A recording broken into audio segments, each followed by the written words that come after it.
Bismillahirrahmanirrahim. Assalamualaikum warahmatullahi wabarakatuh dan salam sejahtera. Yang dihormati dan dimuliakan saudara pengurusi majlis, yang dihormati, yang berbahagia timbalan, yang dihormati, yang berbahagia, yang berhormat Datuk Husam Musa selaku Naib Presiden PAS, yang dihormati, yang berbahagia Datuk Mustafa Ali selaku Setiausaha Agung Parti Islam Malaysia, ia dihormati timbalan Ketua Cabang PKR Putatan Tuan Haji Imran bin Haji Abdul Rahman, yang dihormati pengerusi DAP Putatan Tuan Saleh bin Yusuf, yang dihormati Ketua Pakatan Perubahan Sabah PPS Putatan Haji Yunin bin Atin, seluruh pimpinan Pakatan Rakyat, peringkat kawasan Putatan, pimpinan perhubungan, pimpinan muslimat, pimpinan pemuda, dan kepada seluruh hadirat yang dihormati sekalian. Alhamdulillah, kita bersyukur pada Allah Subhanahu Wa Taala kerana pada petang ini kita bersama dalam sambutan Majlis Aidilfitri Pakatan Rakyat kawasan Putatan. Saya mengucapkan terima kasih dan mengucapkan tahniah, dan saya juga mengalu-alukan bersama kita rombongan daripada Kelantan, tuntutan royalti Kelantan yang bersama dengan kami juga tadi di Kota Belud. Alhamdulillah, harapan kita insya-Allah semoga majlis ini bukan semata-mata untuk kita menyambut ke hari kemenangan bagi umat Islam, tapi yang paling penting ialah untuk menyatukan hati-hati kita, merapatkan lagi ukhuwah silaturahim di kalangan kita untuk kita buat satu perubahan besar, bukan saja untuk masa depan Sabah, malah untuk masa depan negara insya-Allah. Kalau kita melihat perkembangan yang mutakhir yang saya kira telah disentuh oleh rakan-rakan pimpinan kita sekejap tadi, bagaimana kita melihat satu perubahan besar gelombang besar sedang berlaku dalam negara kita. PRU yang ke-13 adalah satu mimpi ngeri bagi UMNO BN Barisan Nasional.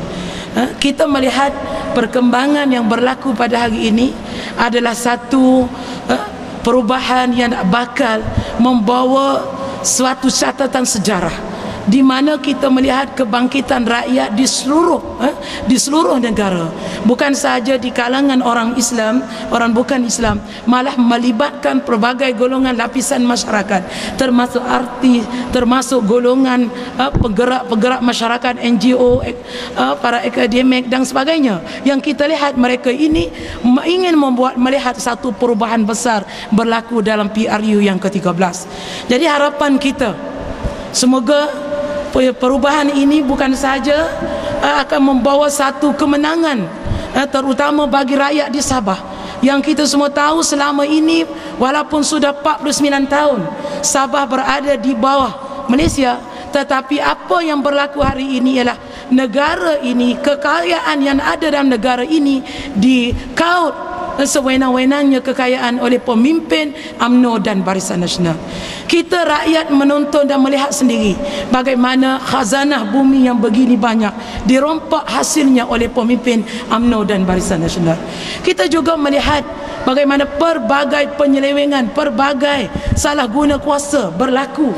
Jadi patutlah sebagaimana yang disebut oleh Yang YB Datuk Usham tadi, kalau Tun Dr. Mahathir mengatakan lebih baik menyokong syaitan yang dikenali daripada malaikat yang tidak dikenali, seolah-olah beliau mengaku di masa yang sama beliau mengaku bahawa yang memerintah negara ini adalah parti syaitan, parti yang telah menggunakan kuasa mereka untuk melakukan segala kemungkaran dan kejahatan yang ada pada hari ini. Hari ini hadirin hadirat yang dihormati sekalian, kita lihat Perdana Menteri dengan pelbagai cara mereka buat untuk menawan hati rakyat. Bukan sahaja dengan pelbagai bantuan yang diberi, malah kita tengok sampai tahap dipujuk rakyat, dibagi kepada rakyat dengan sogokan tayar kereta pun bagi, yang mungkin tak pernah berlaku sebelum ini dalam mana-mana kempen pilihan raya, sampai tahap tayar walaupun harga tu tak mencukupi dengan nilai tayar semasa, tetapi sampai tahap tu dah mereka akan gunakan apa saja. Dan kita yakin dalam pembentangan bajet yang akan dibentangkan pada 28 September ini, banyak lagi habuan-habuan, janji-janji manis, bonus-bonus yang akan ditaburkan kepada rakyat sebagai umpan untuk menghadapi PRU yang ke-13. Saya cukup yakin orang Sabah adalah orang yang cerdik. Orang Sabah orang yang melihat jauh masa depan. Yang kita nak pilih jadi pemimpin adalah pemimpin yang boleh membina masa depan rakyat, membina masa depan anak cucu kita dengan lebih baik. Apa arti kita memberi peluang kepada BN memerintah negara kita begitu lama, sedangkan rakyat negeri kita terutama di Sabah terus dalam keadaan kemiskinan?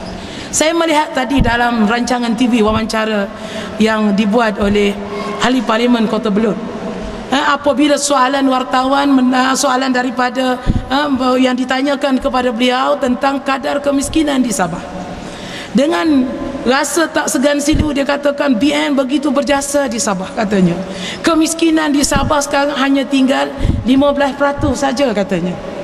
Sedangkan tuan-tuan dapat melihat sendiri bagaimana keadaan hidup rakyat di Sabah. Jadi sebab itulah Pakatan Rakyat ingin menawarkan kepada tuan-tuan adalah untuk kita buat satu perubahan, untuk kita menyelamatkan rakyat dalam negara kita, untuk kita kembalikan kekayaan negara ini kepada rakyat, untuk kita kembalikan khazanah pendapatan bumi negara Sabah ini untuk dimanfaatkan kepada rakyat. Cukup sedih apabila kita melihat di rata-rata di sana sini isu masalah rakyat dikemukakan. Kalau dalam parlimen banyak sekali isu-isu masalah rakyat Sabah dikemukakan oleh YB di Sabah. Tetapi yang paling heran, walaupun pelbagai masalah yang dikemukakan, sampai ada, saya ingat lagi pernah ahli parlimen Kalabakan membuat ahli parlimen Kinabatangan dalam parlimen buat kenyataan. Dia kata saya ni sudah berapa kali penggal pilihan raya menyuarakan isu jalan raya. Dia kata sudah 2 menteri resmi jalan raya, sampai hari ni 1 kilometer pun tak disentuh lagi jalan raya. Menteri dah 2 orang datang resmi. Ini yang didedahkan sendiri oleh YBBN di parlimen. Saya dapat maklumat juga di parlimen bagaimana ahli parlimen di Sabah ini mendedahkan ada sekolah-sekolah di Sabah yang tak ada kerusi, tak ada meja. Mereka dibekalkan dengan kerusi yang berkualiti rendah. Ada pelajar yang terpaksa belajar dengan menyarap. Betapa banyak sekolah yang tidak ada letering, yang tidak ada bilik air pun ada. Sampai kami bising di dalam dewan, kalau tak ada bilik air macam mana mereka ke tandas? Mereka melaung semua pakai pampers. Itulah dahsyat. Inilah kita tengok bagaimana corak pemerintahan BN. Jadi sebab itulah saya mengadu-ngadukan mewakta utama kepada kaum wanita khususnya, mari sama-sama kita buat perubahan. 2 malam yang lalu kita wanita Pakatan Rakyat melancarkan agenda wanita Malaysia. Di antara 7 tumpu yang kita nak tawarkan kepada rakyat apabila Pakatan Rakyat diberi mandat untuk memerintah Malaysia, di antara salah satu 7 tumpu ini ialah untuk kita melahirkan satu dasar ataupun satu dasar sistem pendidikan yang mesra wanita. Kita melihat hari ini bagaimana sistem pendidikan dalam negara kita tidak menekankan soal kualiti insan, kualiti akhlak rakyat. Sebab itu tidak heran kalau statistik yang dikeluarkan di parlimen untuk tahun 2011 saja, anak luar nikah yang berdaftar di Malaysia untuk tahun 2011 bermula Januari hingga Disember melebihi 53,273 orang. Ini adalah satu rekod yang cukup memalukan kita.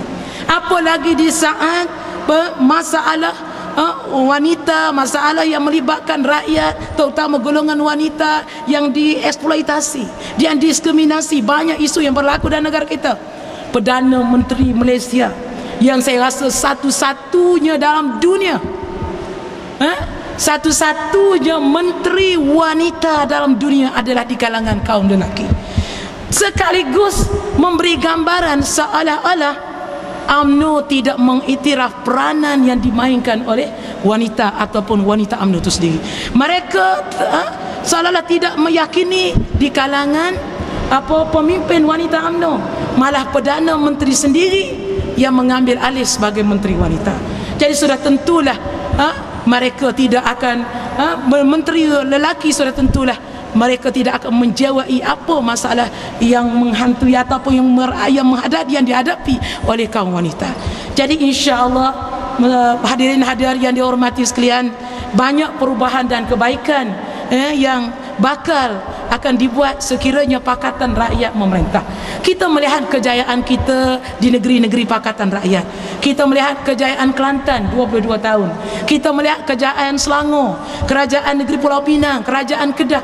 Sudah cukup memberi bukti bagaimana kerajaan Pakatan Rakyat sangat mengambil berat tentang kebajikan.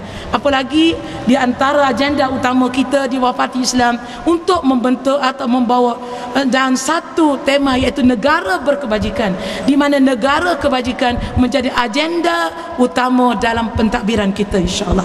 Jadi sebab itulah saya mengharapkan semua pihak terutama pimpinan daripada Pakatan Rakyat, Diputatan, semua pihak sama ada PAS, DAP dan PKR, sama-sama kita bekerjasama, sama-sama kita menyatukan tenaga kita untuk kita sama-sama buat perubahan. InsyaAllah pilihan raya umum yang ke-13 ini adalah pilihan raya yang mungkin adalah kali terakhir BN ataupun Datuk Najib Tun Razak akan menjadi Perdana Menteri. Harapan kita insya-Allah pilihan raya akan datang, kita dapat membentuk Malaysia baru, kita dapat membentuk satu perubahan besar, kita selamatkan negara kita daripada dikongkong oleh pemimpin yang mengambil kesempatan daripada kekayaan negara, mengguna kuasa mereka untuk kepentingan diri dan keluarga mereka. Itulah harapan besar daripada kami. Saya sekali lagi mengucapkan terima kasih di atas segala usaha yang telah dibuat oleh seluruh pimpinan tempatan untuk menguatkan gerak kerja pakatan kita di seluruh Sabah, terutama di kawasan Putatan. Terima kasih sekali lagi. Wallahu alam. Selamat Hari Raya Aidilfitri, maaf zahir batin. Wabillahi taufiq wal hidayah. Wassalamualaikum warahmatullahi wabarakatuh.